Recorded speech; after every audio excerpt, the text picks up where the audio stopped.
Hello YouTube, it's Sonja here with Hobbies Man once again, and today we're going to be doing another comic book review. Today we're going to be looking at the Mirka Andolfo'S run on Red Sonja. It's 12 issues, and it's published by Dynamite. And I'm going to show you the all the books I have physically. I had to read 2 of them online, and I will track them down physically later, but it's only 12, and I'm missing 2, so it shouldn't be too hard to get them. So here's Red Sonja number 1.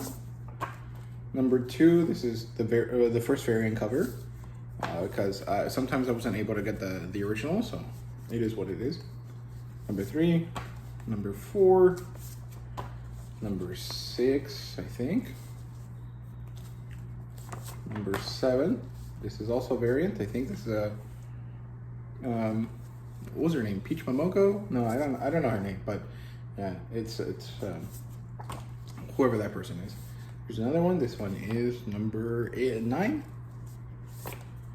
Number 10, 11, and this would be number 12.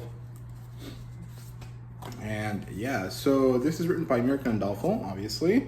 It also seems to be co-written, at least early on, by Luca Blanghino, and the art is done by Giuseppe Cafaro, and what's his name? I think it's Chiara Di Francia, and Osmani El Hau is in charge of the lettering. So yeah, like I said, it's published by Dynamite. The demographic here seems to be YA. I wouldn't really say that this is really adult. Like there's nothing here that isn't, you know, also what's it called, readable for YA people. It also features a young girl as one of the main characters, and so I think that that would be like, it would make it easy to be a YA title, but it doesn't really matter. I mean, it's a comic book, so it should be all ages to an extent. Yeah, it says teen plus, so YA and above. The genres here are just fantasy of the heroic kind, and I guess there's also adventure in this. Red Sonja is a pulp hero, so there's going to be a lot of old school sword and sorcery type stuff.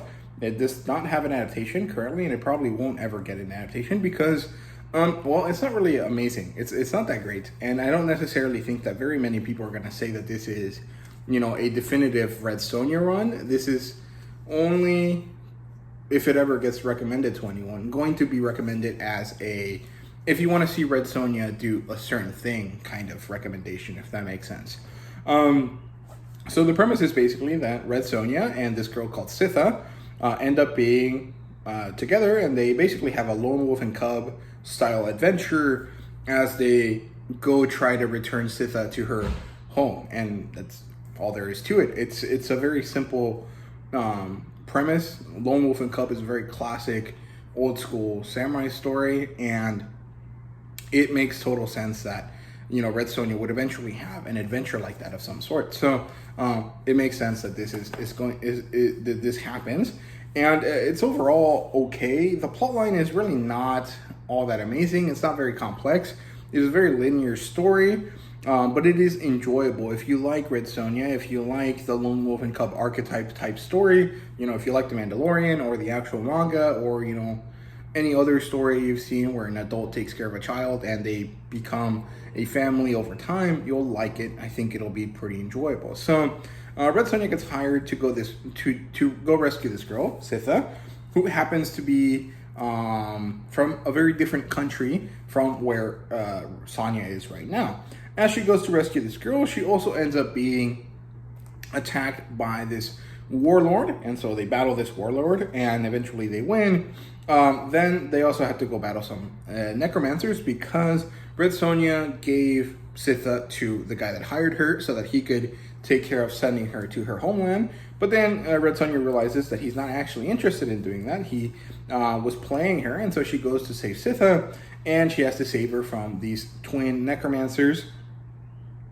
And at this point, Red Sonja realizes that she's growing fond of Sitha, and then they battle some evil baroness who has this kind of vampiric strength gathering power, which is really cool. This is around issues 5, 6, and 7. Then they have to board a ship because they have to cross the ocean to go to Sitha's homeland, and so they have encounters with some pirates, and with some evil gods, because at this point we learn properly that Sitha is the vassal of the god Shamul, which is a fire god of some sort. And we later learn that this god is a male interpretation of fire or of a volcano. But if I remember correctly, most of the time that they actually manifest in a feminine body. So I'm not really sure. Maybe I misread that. Maybe I didn't really get it. I'm not too sure. And so eventually they also have to battle a cult.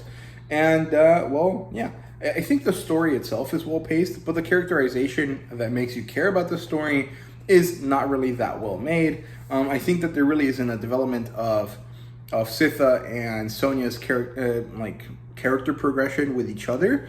And I think the reason for that is because Red Sonja basically has to be the same at the end of the story as she was at the beginning. And she can't do that if she actually grows to be a mother for this girl, right? So she has to get that element of her character to show up, a veneer of this element, and then it has to go away relatively fast. And so it doesn't allow for Mirka Andolfo to really develop this, true, deep connection between these two characters. And also maybe it's that Mirka Andolfo is really not that great at making that happen.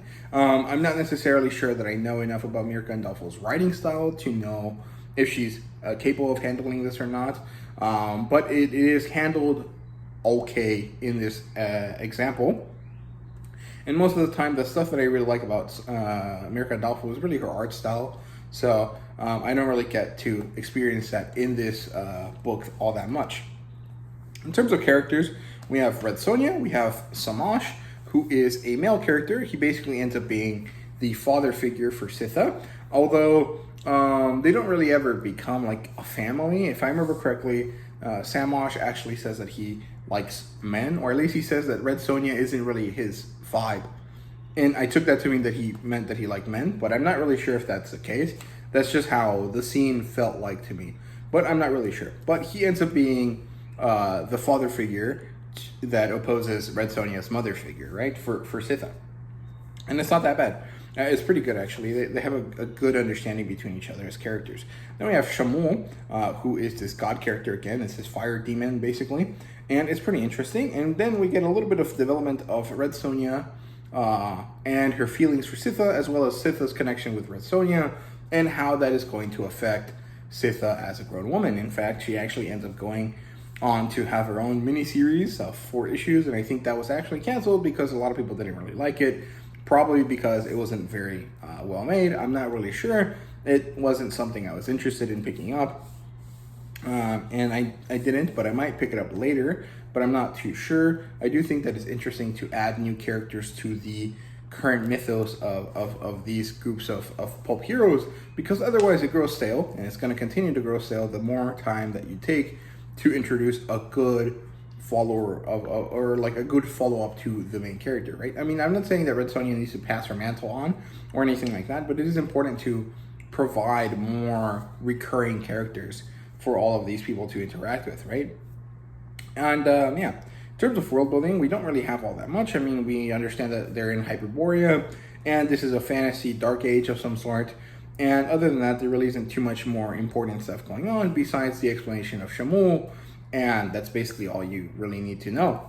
And yeah, in terms of artwork, it's not really that bad. It is pretty artistic feeling and kind of fancy and fluid, but it is not really my preferred style. Sometimes it did feel like the artist was trying to gesture draw a lot of stuff instead of like properly finish the line work, and so that makes the painted or the colored in stuff kind of look a little bit off sometimes, and it doesn't really work for me all that much.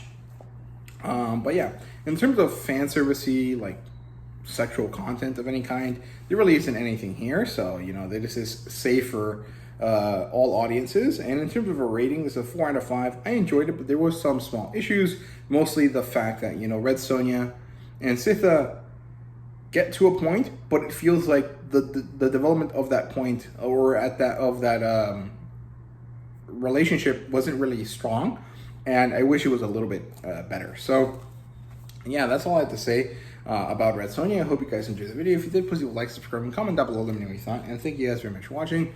See you guys later.